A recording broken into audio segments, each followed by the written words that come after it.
interesting, but reggae has become fairly almost the language of protest or the language of social commentary. And that artists all over the world, when they want to do that, they turn to reggae. You look at somebody like Eric Clapton, for instance. You remember when Eric Clapton did that album, I forget, something Time Clock or whatever it is, you know, where he has Knocking on Heaven's Door and those tunes and so on. Eric Clapton was in a bit of a lull, I would say, right?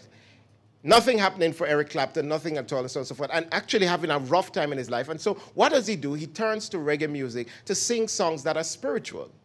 Because reggae music, you see, rock and roll, you know, the problem, one of the things about rock and roll is it's hard to really do a convincing spiritual song in rock and roll because it's fundamentally iconoclastic. Yes, I know they're Christian rock groups, but you hear them and you're thinking, yeah, I know you're not going to break that guitar. I know you're not going to burn that guitar. I know that. You could shout and scream all you want, but you're not going to do it because there's a kind of conformity.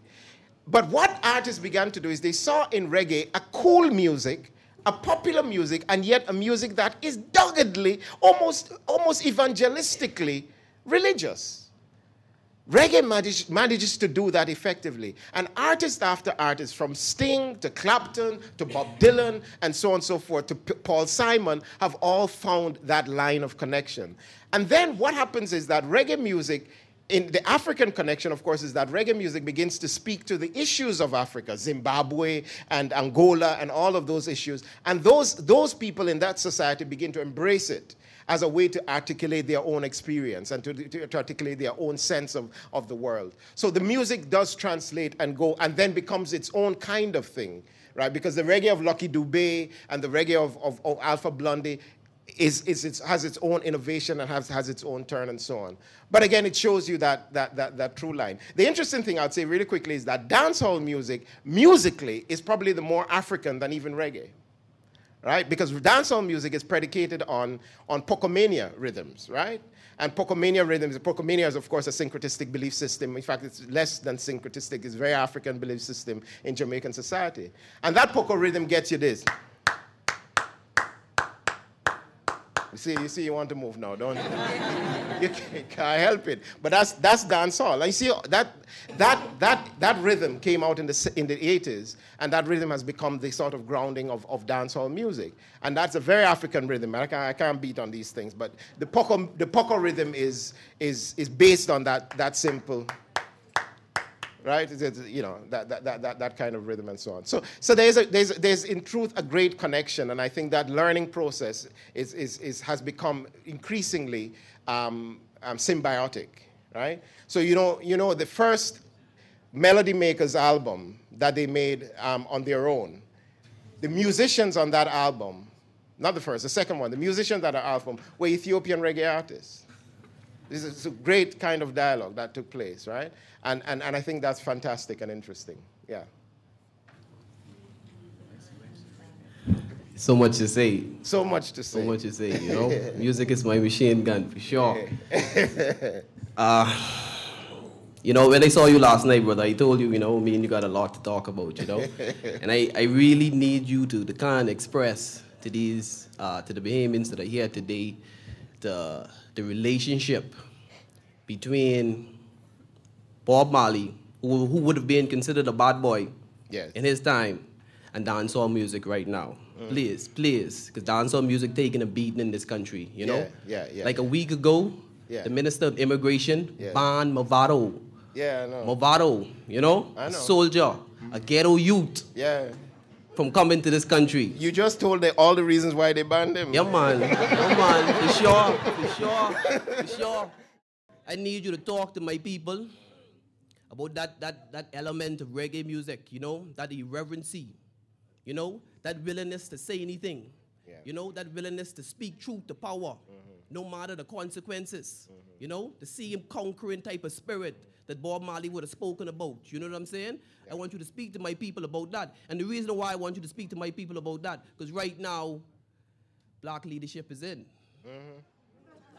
You know? Everything's supposed to be straight. The big chief is a black man. So I want you to speak speak about that militant irreverency and this contemporary, reformist, passive black leadership. I want you to speak about that. Because I think reggae music ain't got nothing to do with Obama, but you know, that's two different things. But you deal with that, and I could be sitting there right now. All right, cool.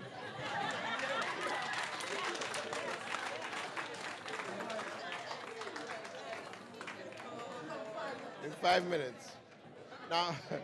Now to answer the question about the situation with the relationship between dancehall and an artist like Bob Marley, and this is work that has been done. I think one of the last lecturers here, Carolyn Cooper, has spoken very well about this issue. And what she's argued is that there's a clear relationship between the fire songs of Bob Marley, Burning and Looting Tonight, If a Fire Make It Burn, If a Blood Make It Run, all of these articulations that have a violent edge, a kind of aggressive edge. And of course, people like Sizzler who are talking about fire burning and so on and so forth. And yeah, I would argue, and this is one of the things I was saying today, I said, if Bob Marley happened to have been born at around the time that would make him a young man in 2008, Bob Marley would not be a singer like he was then. He'd be a DJ. There's really little question in my mind that he would be a DJ, because he was amongst the kind of cutting-edge artists who were trying to challenge society, but at the same time to try and make it in the business. Bob Marley was ambitious. Make no mistake, Bob Marley was not like a holy saint who was just going to, suffer his way through it. No, he wanted to be famous. He wanted to be a star. But what was weighing on him was that even in my stardom, he said, Bob Marley's line was, if I get everything in the world, and me are the biggest man in the world, and me forget my people, then me is nothing. This is quoting Marley. So in his quest for stardom, he still had the pressure, the ethical pressure of his connection to society that held it at bay, and that kept him honest about what he believed. But I believe that is true. I think he'd be engaged in dancehall music and so on. And so the thing I would say is that the reasons why we are anxious about some music is that the music intimidates us. Sometimes we just don't know what they're saying. And we hear this noise and we're thinking, what are they saying? I mean, are they stirring rebellion? I mean, what are they saying? And what we don't know makes us sort of panicky and anxious, right? And that panic and anxious actually works against what we think we are trying to do. Like if we ban the thing, everybody's going to want to check it out,